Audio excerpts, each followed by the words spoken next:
Sponsor a Child in Need, Liberia. Welcome to Liberia, West Africa. In the next few minutes, I want to share with you how God has been at work in the Sponsor a Child in Need program. This program was formerly called Sponsor an Orphan, but the name was changed since we not only help orphans but other children in need.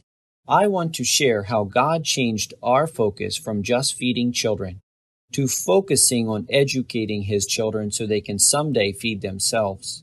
How we changed from only giving free clothes to training tailors to produce clothes for themselves and their future families. From only giving beds to training welders to produce beds and nearly anything else out of iron. From only sending children to school to training teachers the skill of teaching so they can respect themselves as a classroom teacher and give back to their communities. It started with us as a team. Nelson Mandela, former president of South Africa, said, "One of the most difficult things is not to change society, but to change yourself." To change our program, we had to change our mindsets about poverty and how to meaningfully help those stuck in dependency. We prayed and God answered with this insightful book, Helping Without Hurting in Africa. The first principle we learned in this book is that we were all created with 4 relationships.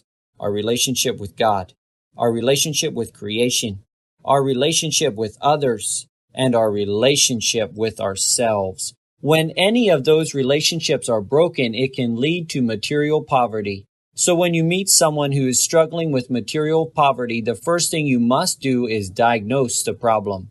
This principle is universal in any culture. It's true at home in America. The classic question we like to ask in America: should we give the homeless man food? Better questions might be, did you eat with him? Do you know his name? You see, if you truly want to help this man, it would be best to spend time with him and diagnose the problem of poverty in his life before helping him. And we have 3 ways to help him: relief, rehabilitation, and development. This chart shows how normal life can be disrupted by a disaster or crisis. After that, there are several responses: relief, which is temporary emergency aid; rehabilitation, the attempt to bring people back to their normal condition after a crisis; and development, which moves people to a better way of life than they've ever experienced before. For the homeless man, relief may be giving him shelter on a cold night so he doesn't freeze. Rehabilitation may be giving him connections, reconnecting him with his family or connecting him with yours.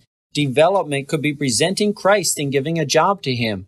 Giving him just money or food is actually not the solution to bring him out of poverty, even if it satisfies our compassionate heart. Let's not limit our giving to only material things. We have so much more to give. And the principles we just learned about the homeless man are the same in Africa. If our relief work doesn't transition to rehabilitation and ultimately to development, our charity has the potential to do harm. Our goal is that the recent enhancements in the Sponsor a Child in Need program help precious children with much God-given potential to receive help during childhood that will prepare them for a fruitful life in which they can provide for themselves and bless their communities. Thank you for your support and prayer as we give knowledge and skills which allows the Africans to develop their own communities from dependency to dignity.